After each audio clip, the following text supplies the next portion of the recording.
This episode of the Helping Healing Humor podcast is brought to you in partnership with ministryleague.com. We would love for more people to discover this show, so please rate and review us on iTunes or your podcast provider. Feel free to share on your social media and subscribe at benandtravis.com for the free ebook, 28 Days of Focused Living. Welcome back in to episode number 2 with our good friends, the Willinghams, here on the Helping Healing Humor podcast with Ben and Travis. And as always, my partners in crime, Ben Hayes, Will the Thrizzle Mahan is with us as well. You guys doing all right? We are doing great. It has been fun so far in this interview, and looking forward to some more from Josh and Ginger, and just glad to be here with you guys. How about it, Will? Super excited about everything we've got going on. Super excited to hear the rest of what they've got to say. Josh, Ginger, how are you today? We are great. Thanks for having us. Doing wonderful. Absolutely. Well, we enjoyed the interview that we had that we aired last week, and looking forward to some good stuff again from you guys today. Is there, we'll just start right in with some of the questions. Is there a particular part of your career or your home life that you felt like your faith was really, being tested? That's kind of one of the things that we've really talked about in this podcast is, certain elements or times in our lives when we go through some difficult stuff.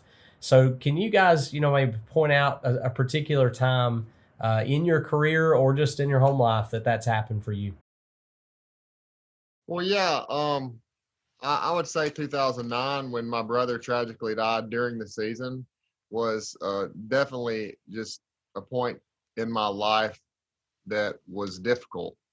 It was just very tragic, and didn't know really how to deal with a lot of that stuff. I had to, go home. I remember being in Tampa when I got the call and had to go home, and you get 10 days to be at home away from work, and then had to come back, and so it was just a crazy time, and just really didn't know how to deal with it, to be honest with you, because nothing like that has happened. And then after you go home and you spend time with family and mourn and all that stuff, then you have to just go back and put it on the back burner and go back to playing baseball. And so that was probably the hardest thing that I had to do. But you just don't understand a lot of times why God would do something like that. And that was one of the questions that I had for God during that time, was just why, and if you're gonna do something like this, my prayer was on a daily basis, show me something good that would come out of this. And if you want me to go into that now, I will. But he answered that prayer, and it didn't take a week. It didn't take two or three days, 2 or 3 months. But he did answer that prayer, and it actually. I think you guys are gonna do my mom the next week, maybe on your podcast. But they started a run to the cross in the memory of my brother, and they didn't really know what to do with that money. And so Dorian Flynn's a good friend of ours from around here, and they dig wells for little cities, towns, villages, I guess, really, in Africa. And so that's kind of one of the things that my parents, myself, our family decided that we would donate the money to. And being a Christian, we're always looking when something is not going good or something goes bad. We always try to find, or I try to find, the good that could come into that. And this is how he answered that prayer. So they dug a well in Africa. From that well, these villages get clean water, right? And a lot of these villages the people have to walk a long way to get clean water. So it made it very readily available for them. From that well, obviously they get clean drinking water, but they get to cultivate a garden, they get to do all these other things. Well, they ended up building a school there, and ultimately a church, and people are coming to hear the gospel, and being baptized, getting saved. And that was God's way of answering that prayer to Ginger and I, to, my family in general is, yeah, selfishly, I would trade all that to have my brother back, but obviously we know that can't happen. But, there are some things that he did from that, tragedy, that he showed us as Christians how he can, take something good from that and make it good. Follow that up. I know that him going back on the road, and you being at home and having to, kind of deal with that too and go through that, but also support him. That just sounds like a if I can use the word, a mess to have to deal with. And of course, you lean on God through that. What were some things that, right along with what he said, back home with your kids and dealing with that, were there some things that kind of bore out of that was either a blessing or you've seen God kind of show up in that as well?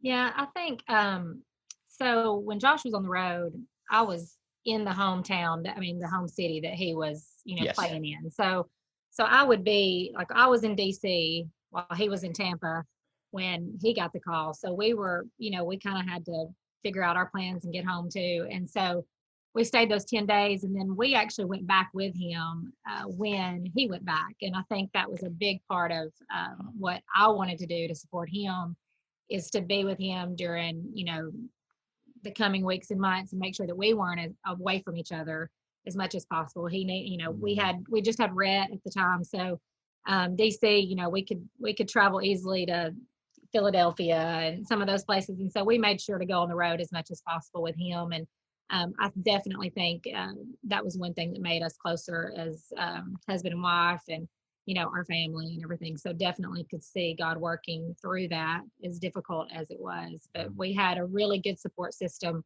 with the nationals. We had the wives had a Bible study, the guys had chapel, and we had sort of that support group there that kind of got us through that. I was able to share a lot with our group of girls that we had a Bible study with, and I still get messages that said, what y'all went through, we saw y'all go through that, and that showed us your faith. And so I think we were able to kind of show our faith through something very difficult, and be an example to our teammates and our friends.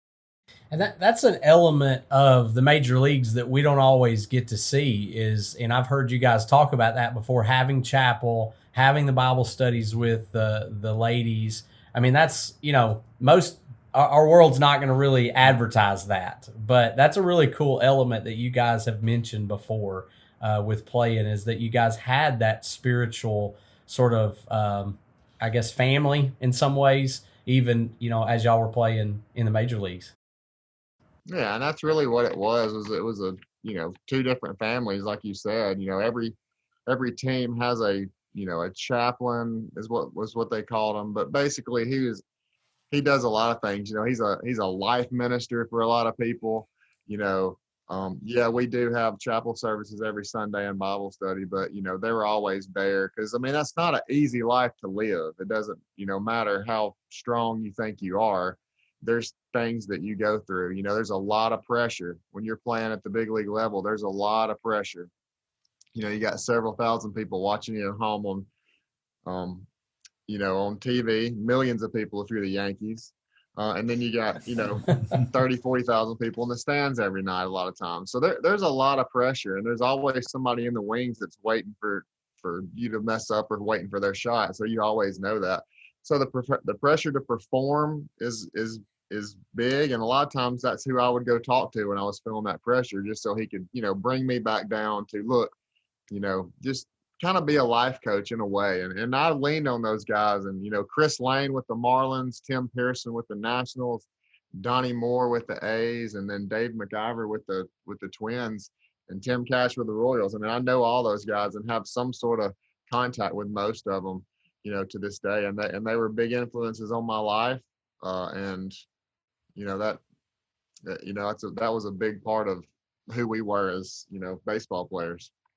Yeah, I think for sure. All of their wives were the counterpart to, we would have Bible studies, and it would most of the time be in the middle of a game. We would pick, during a homestand, we would have a Bible study. And that was just, it was so good because, first of all, we were around a lot of people that did not grow up like we did.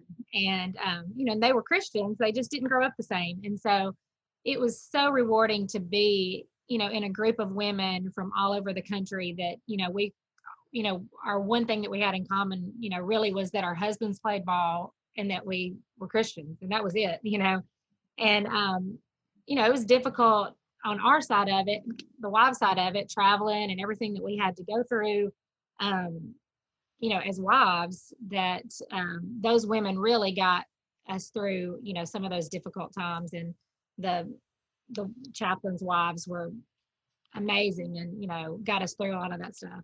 Yeah, and the wives got a lot to go through too, because they got to deal with their basket case husbands when they're 0 for 25. That's tough. That's true. Yeah, I was just thinking about after Friday nights, I come home and my kids and my wife are the ones who have to deal with grumpy all weekend. So I can't imagine at the major league level, the things that you're dealing with and have to deal with when things aren't going great. Sometimes the ride homes from the game are pretty silent, aren't they? But I will say, I will brag on him. He was really good at leaving it at home. I mean, leaving it at the field. He was really good at that. I never felt like he was mad for too long or anything like that. He was always been really, really good at that. And, I also learned when to be quiet and not to give advice on baseball or anything like that. You look like you changed your stance a little bit, Why Josh. are you swinging at that pitch? No, I didn't do that. Well, we know post baseball, y'all have decided to kind of come back to Florence, to the big metropolis of the Shoals area. And so what is life looking like for y'all now? Well, we're probably busier than we were when we were playing ball. And that's, got a lot of irons and a lot of different fires. But, I think, first of all, Florence was always the place that we both wanted to come back and live. As many places that we did live. And she could tell you how many different cities we lived in. How many? Oh, I don't know about cities. We moved. We lived in about 30-something different places. So that was. So when I say traveling was difficult, it wasn't necessarily the traveling. That was the fun part. It was more the moving and the uncertainty and not knowing, where you would be next. So yeah. So living all over the country, really, we got to see, from coast to coast, and there was really never a doubt that we wanted to come back here. And family had a lot to do with it. Her family's from here, my family's from here. So now, basically, let's see, where do we start? So I'm a college minister at Stony Point, coach high school football. Our kids are obviously really involved in baseball and sports, so we try to do all that. What else, honey? Josh Willingham Foundation, which my name is on it. She runs it. We know who does all the work, John. Absolutely. I'm just the name behind it. I don't know. Ginger's really involved at school at Mars Hill. You have a farm. I have a farm I have to take care of, and so we stay pretty busy. So we know, ministry can be a little wild sometimes. So what's more difficult, hitting that 100-mile-an-hour fastball or doing ministry from week to week? Well, I think it depends on the week and if the fastball is straight. Okay, if the fastball is straight, I like my chances. If it starts moving on me a little bit. So yeah, it's a good question. Both have their different challenges for sure, but that's one of the cool things about both of those is, the challenge itself and trying to do it and do it well. Or throw in a third thing in there that I didn't think about until today, or hitting that buck with your bow, because I know you're a big bow hunter too, right? So that can be a frustrating thing too. It very well can. Just got to try to keep the heart rate down a little bit, Got to keep the heart rate down and I'll be okay. That's tough. Well, so we know that as, being here in Florence and doing that kind of stuff, you guys have started this Josh Willingham Foundation. There's also some other stuff that's involved in that. So Ginger, you want to tell us a little bit about what you guys do with that and just whatever details that you guys want to share with us.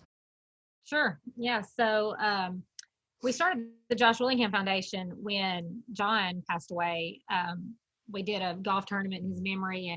And with us, being out of town all the time, we kind of just would raise money and, pass it on to another charity.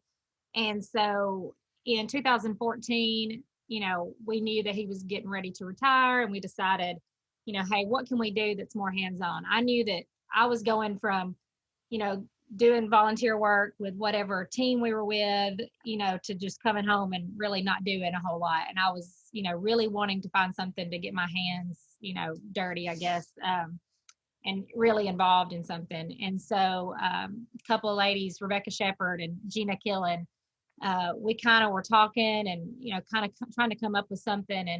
And we all three just prayed about an opportunity that would come up. And I don't remember exactly how it happened, but we started talking about kids in this area that actually go to school every day, then they leave on Friday, and then they're not eating again until Monday. And, I was like, here in the Shoals area, we have kids that are like not eating from Friday to Monday. Like, I just did not think that was even possible. And so we started talking about it, and, we thought, well, this is how we can get more involved. And so we started with 7 families at Central, and started packing a backpack full of food, and a lot of organizations. There's a lot out there that do so much good. And some of them were doing snack food, and we were like, let's take it a little bit farther and let's do like real food, that they can make a meal out of. So we started packing in these backpacks enough food to feed a family of 4. So over the course of, from 2014 to now, we're serving about 250 families every single week. And that's, 250 times 4 or 5 or 6, that's how many people we're serving. And so, as our program grew, people would say, well, what's your cap? Like, how many families are you going to serve? And we just kept saying, well, God has provided so far. We're just going to never cap it and see what happens. And so far, I mean, he has provided everything that we've ever needed. But, we've added schools. We didn't have the Florence city schools, until a couple of years ago. So we've added those. We've added, we have Sheffield, Tuscumbia, Muscle Shoals, county schools, and then Florence city schools. And then we also serve Safe Place. So that they're not having to go out and get groceries, we deliver bags to them so that, they're able to have something too. So it's crazy. And I never in a million years thought that 7 families would turn into what we do now, but it's definitely an effort given by many, lots of volunteers, lots of churches, lots of organizations. I mean, now I just go in and tell a few things to do, and everybody's doing it. So it's definitely, it's not just us anymore. It is so many people that make it work, for sure. Sometimes we get in the way, actually. We have some great volunteers. They're amazing, and they get right in there and they work, and that's kind of making things difficult right now. We're having to change the way we do things and the way we pack and the way we are able to get our food and that sort of thing. So we've got a challenge ahead of us right now. You've done a great job. That's one of the first things thought of. We went into this quarantine, just how many kids, through programs like that will, might not have the needs and their needs met. And, it's just one of those things people don't equate with school, a lot of times, that all these, you've always got the lunch ladies who are going to take care of you, and make sure you got food. And, so we've been certainly praying about that. And you mentioned volunteers. So, give us all the ways, give us as much information as you'd like on how people can help, either by volunteering, donating, or, whatever ways you've got. Just give us that info. Okay. So, first, I'll say that the way that we find these families and how we know that there are families in need, those are through the teachers and counselors. There's no forms or anything that anyone has to fill out to kind of be approved or anything. It's dad was laid off. We need some help right now. We get them the help. And the teachers and counselors are with them every day, so they know who needs the help. So they have been amazing to help us, get the right families and know, because we don't know, and we don't even ask for names. We just ask, how many do you need this week? And, we make sure we fill those needs. But volunteering right now, so one of the biggest challenges that we have ahead of us right now during this pandemic is the fact that, first of all, churches that we normally are getting members bringing food to, a lot of churches aren't meeting, or, they may only have 20% coming back. And so we're not getting those food items. And then secondly, we can't order food anymore from the grocery stores. They're not letting us do that. And then also there's some limits on how much we can get. So a lot of days, if, we've gathered up the food from the churches and organizations, and, we look and we're like, all right, we're 200 cans of chicken short this week because we've got to do 250 cans every single week. We're like, let's go to Sam's, or let's go, wherever. And so, not being able to get some of those items, the amount that we need is going to be, going to be difficult. So volunteering, if you want to go out and shop for us, you can do that and, deliver it to our building. You can schedule a time with us to go, and like if your family wants to go and pack. Right now we normally have like packing days on Wednesdays where we pack at 10 and whoever wants to show up can show up. But because of us being very careful with everything right now, we're not really having those times where there's 30 people that show up. We're going to have to do it with a group of family. If your family of 5 wants to come and help pack, you schedule that time, y'all can come and pack. And so you can look us up on Facebook or our website, or you can contact me through Facebook or Josh, and we can kind of help you with volunteering. And then also just collecting food. If you want to make a donation, we're good with that too. And then we can go and purchase the food. But there's a lot of things. There's some of our volunteers take the food to the schools. Most of those are retired teachers that go into the schools and take our bags for us. So, and then lots of prayers, just that, we get what we need, and that, that this continues to be a successful way to reach these families, because, we're not trying to, this is God providing that, food for them, that they need. And so we just want to be able to keep doing this as long as possible. We'll make sure and include your website and all of that kind of stuff. Anything that you guys have, we'll make sure and tag that in all of our posts so that people will see it. I was going to say this, that, one of the taglines I guess we've used a lot is God shows up and shows out. And it sounds like with Isaiah's Call, he really has done that with the Josh Willingham Foundation. You guys, that prayer that Josh was talking about, praying, seeing God work and do some great things. He's doing that through you guys. What is a website that people can go to and see all this? Just www.thejoshwillinghamfoundation.org. And, also if you're on Facebook or Instagram, there's an Isaiah's Call Instagram, and then Facebook, we've got the Josh Willingham Foundation and Isaiah's Call. So, that is the best way to get in touch with us. Probably if you're Facebook messaging, it's better just to Facebook me directly instead of the actual Facebook page of the Josh Willingham Foundation. I see it better. So, I'll answer any questions anyone might have. What do you think of when I say school night dinners? Pretty sure you didn't think healthy, effortless, or relaxed.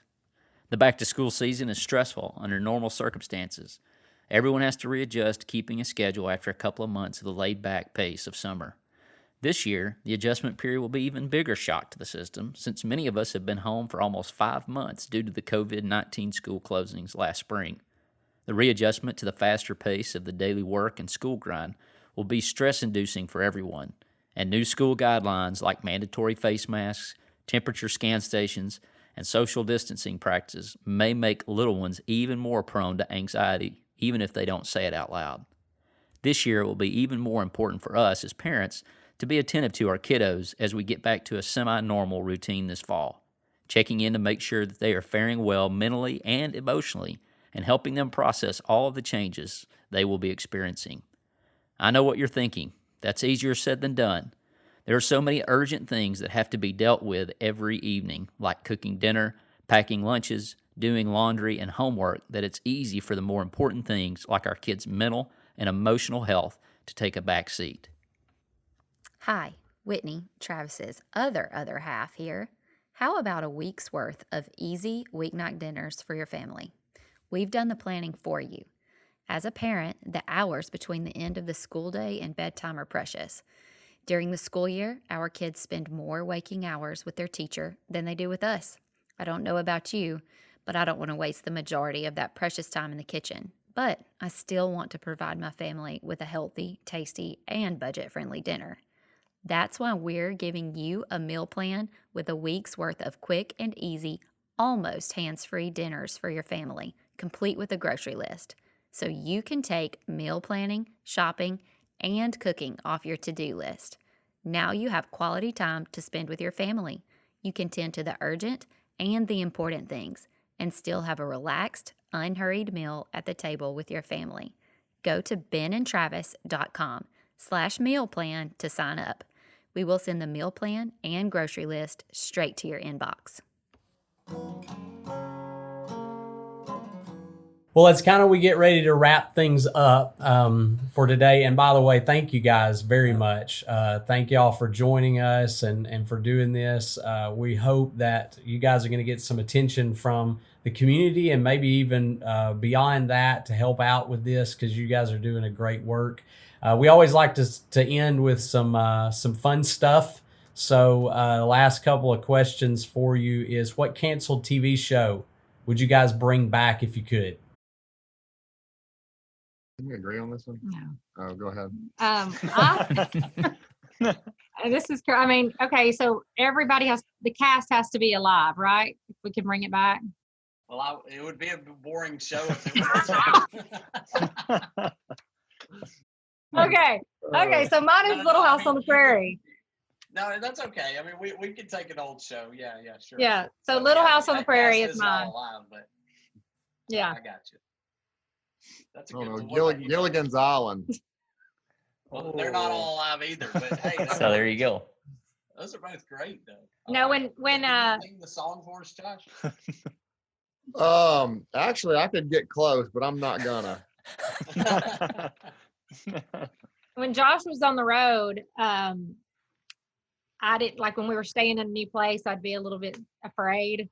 And so we would all, 3 boys and me, would pile up in the bed and we'd watch Little House on the Prairie until everybody got sleepy. So that's probably one of my favorite canceled shows.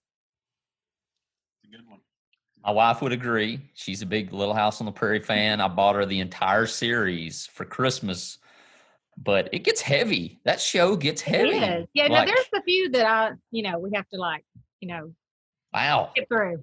I was not prepared for the heaviness of that show, but it was. And that preacher does a lot of work. I mean, he does the songs and the prayers and the. It's true. I mean, he's in on everything. Oh. All right, second fun question for this episode. What is your most emotional movie moment? And emotional can be crying, it can be angry, it can be heartfelt, whatever emotion, but your moment in a movie, maybe even a TV show that gets you. You wanna go? Yeah, mine's probably, speaking of heavy, I mean, mine's probably The Passion of the Christ. Every time I watch it, I think that's the most I've ever cried or felt angry or any of those things. That is without a doubt like the most emotional movie moment for me. I'll go a little bit on the lighter side, but I mentioned Hoosiers earlier. So, one of my favorite scenes of all movies is when Coach Norman Dale was in the huddle with his guys, and Jimmy Chitwood and all the boys are there, and they're waiting for the last play of the game, and he says that Coach Norman Dale says somebody else is gonna, take the shot, and all the players kind of look down, and then everybody looks at Jimmy Chitwood, who never says a whole lot of stuff anyway. He says, "I'll make it." I'll never forget him saying that. And then they run the picket fence. Jimmy Chitwood comes off the screen, drains the shot. Hoosiers win. That's awesome. I like it.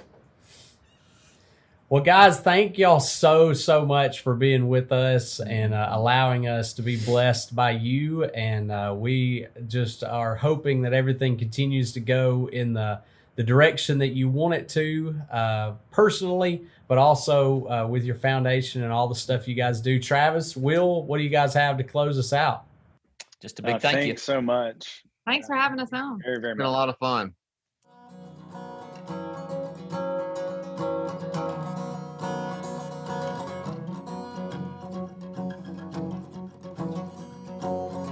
Thanks for being with us for this episode of the Helping Healing Humor podcast.